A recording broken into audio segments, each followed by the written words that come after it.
My name is Dr. Michael Brown, and this is 3 Words, a bite-sized podcast about the simple and yet significant choices that all of us can make in order to be fully alive. And today we talk about simple, childlike choices that aren't insignificant, but they are truly significant. In the studio today is Hannah, who talks about what it means to actually engage with, to learn from, and to grow with children. And I love this conversation that we had because we don't typically think about learning from kids. We think about teaching kids. You're going to love this conversation. Listen in.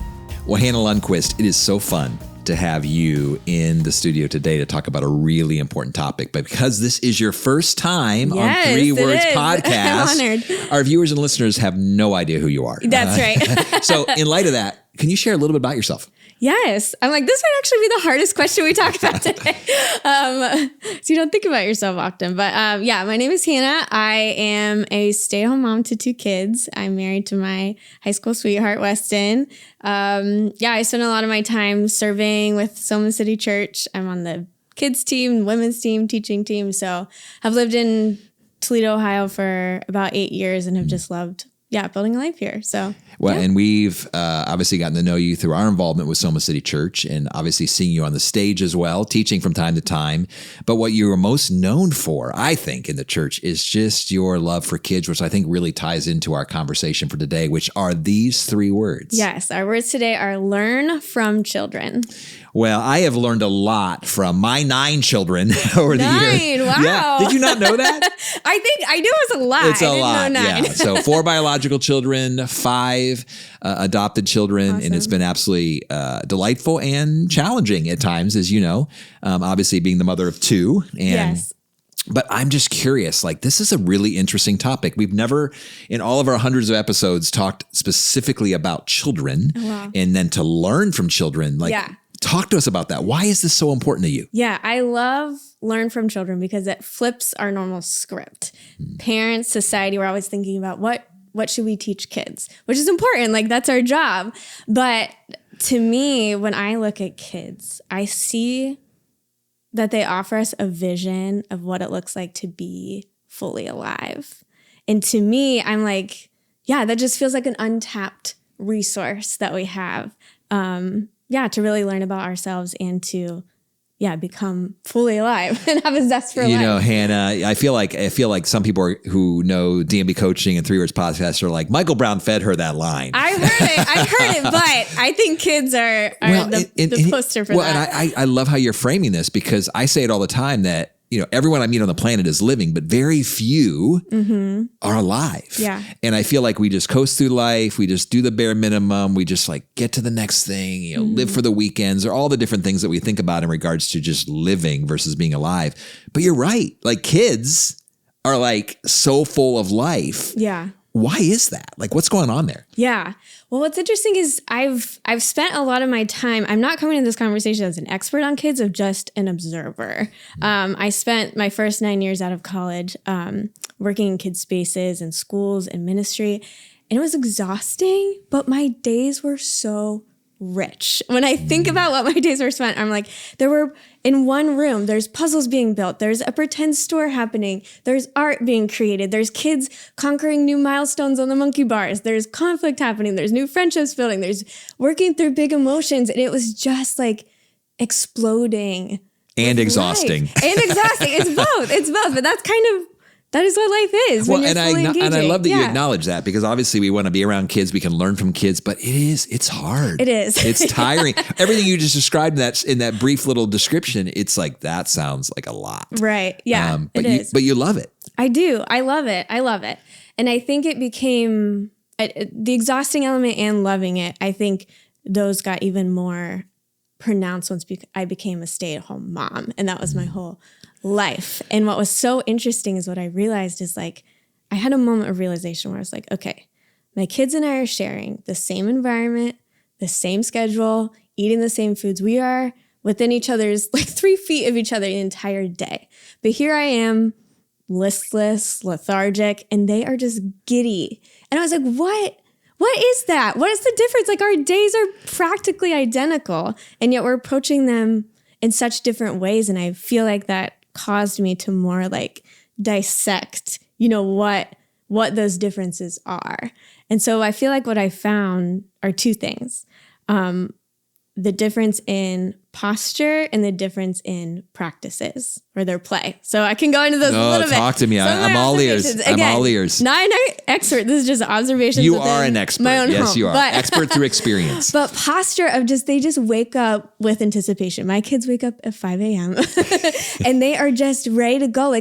They see the day as just full of endless possibilities. My little daughter, Ren, this morning was a cloudy regular Monday, and she goes, "Mommy, what special things are we going to do today?" And I'm like, I don't know what, but that's just how they live life. And then, thinking about their practices, the everything that they do is play. And I think about even the way that they're moving around the house. I'm kind of shuffling around the house. They are bouncing, galloping, spinning, jumping around the house. I think about, I see lots of our things as clutter. They see it as raw materials to build new worlds.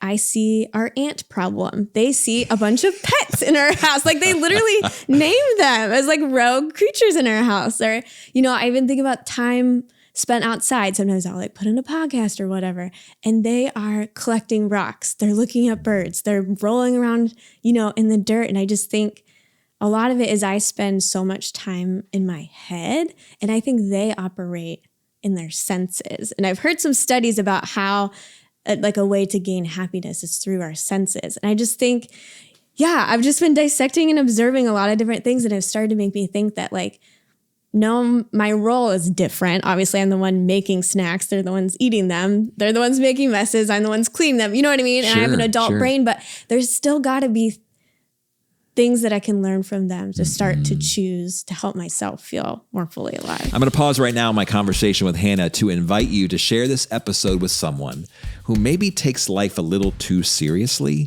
and has forgotten how to be playful and how to be spontaneous and to see the world through children's eyes.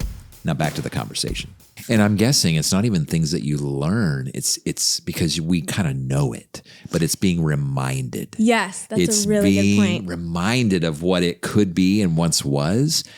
Hannah, when did all of this change between the playful, creative, spontaneous, positive perspective to boring adulthout? What's going on? I don't know. I've wondered that too. And I think maybe it's an element of responsibilities start to come in. You start to absorb anxiety and insecurity and expectations. I think about now our digital world, how sometimes immobilizing that is for our spirits and things. And so, I've wanted to kind of go back and see if I could trace that. I don't know. I don't want to call it disintegration, but that shift in how we can then reach back and regain some of those things. Well, it sounds like just by being with kids, you're actually, if we pause and watch them, and you're suggesting actually learn from them, maybe even begin to mimic them, to actually put down the phone and play with them, or to take out the AirPod and jump in and start finding rocks yourself, or exactly naming all of the roaches that are running around. No, your bathroom, right? Not roaches, ants. Let's get ants. clear. Okay, but I think there's just so much here. I was also thinking too, because I knew we were going to talk about these 3 words, and we talked about this briefly off camera. But I think not only do they remind us children of what is most important and what is most sacred and what is most precious, but also I think they see reality better than we think they do. So obviously, as a father of 9 children, I think so often I want my kids to see what I want them to see about me, but they actually see what is true about me versus what I want them to think is true about me. Oh, yes. Which again, you probably heard the mantra. Oftentimes you hear do as I say, not as I do. But I think that kids are very perceptive and very empathetic, or they take on the moods of the people around them, and they see what oftentimes we think they don't see. And so in many ways, even as my children age, and I actually was writing about this in a book that I'm writing right now with my best friend, But I want to invite my adult children, even as they continue to age, to say, what do you see in dad that you don't think dad sees in himself? Wow. Because again, I learn from my children. Yeah. But not only my adult children, I'm sure there's so many things I can learn from my younger kids. If they reflect back to me, I'm seeing this, or I'm frustrated by this, or I think we can learn what are the quality of our relationship with our spouses through the eyes of our kids. Sure. Yeah. Am I too hurried or frenzied or overwhelmed? Like, how are they perceiving that? So I'm taking a little different direction as I was thinking about our conversation. Yeah. I was like, I can learn from my children better than even looking in the mirror, my own deficiencies and areas I need to grow in and develop in and so forth. So that was one thought I had. You cannot hide from kids. Like No. you can't even hide in the bathroom from kids. Well, that is true. They see all of you. And I think there's something really refining about being in those kind of relationships of my patience is being refined. My just capacity for meeting needs and self-giving and thoughtfulness in your speech and all of those. It is, you learn your own character.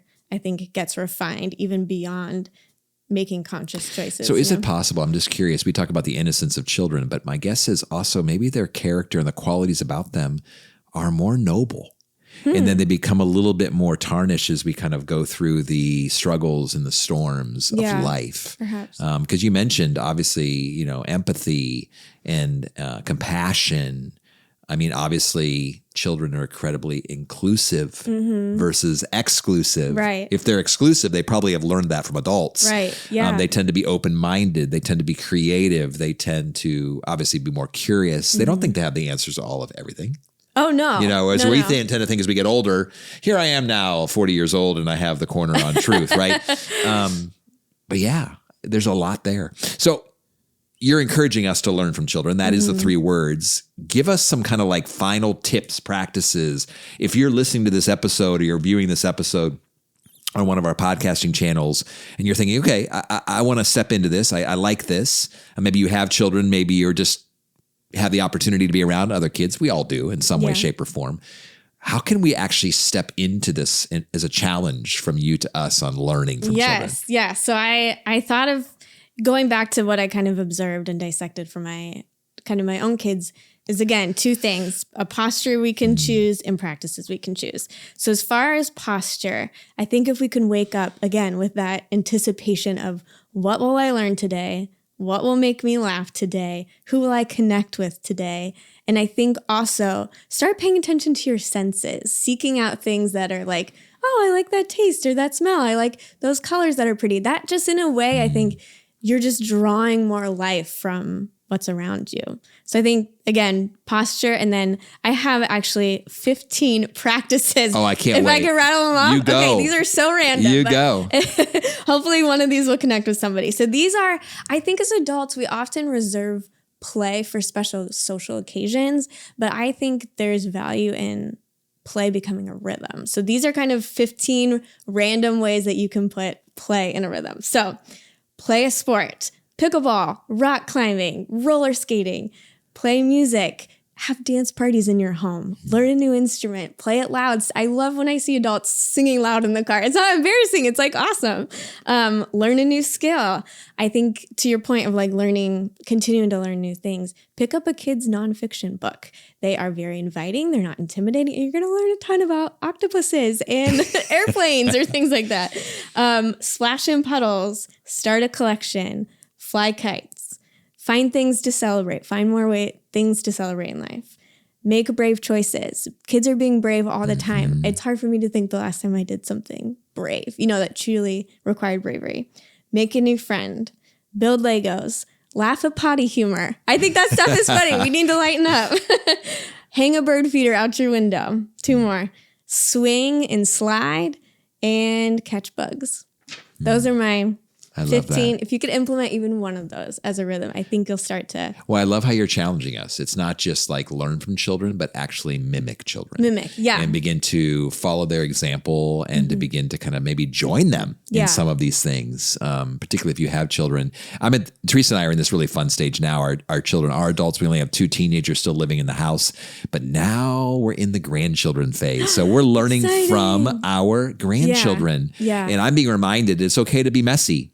It's okay to roll around the floor. It's okay to stumble and fall. It's okay. So it's interesting kind of reliving, and I'm sure my kids are going to roll their eyes when they hear this episode. Like, you were never that dad with us, and now you're loving on the I was going to say, is it different as a grandparent? It is different. But I think what it does is, honestly, having grandchildren, it actually just reminds you of how much you adore your own children. Wow. So the joy of having grandchildren, when I learn from them and I'm with them, it reminds me of the days when I was holding my kids in my arms, when I was doing those things with them. So it's not just about, we don't think about our kids anymore, we only think about our grandkids.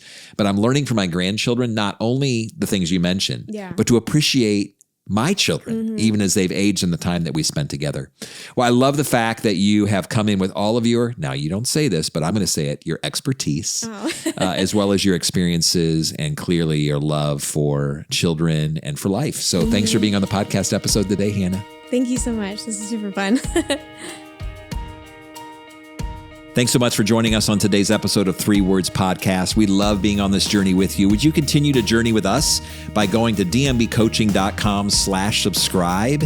And actually there you can subscribe to our monthly newsletter where there's lots of new information, insights, tips on how to grow and develop and become the better version of yourself. So again, thanks for being a part of our family. Thanks for being on this journey with us with 3 Words, and we'll see you at the next episode.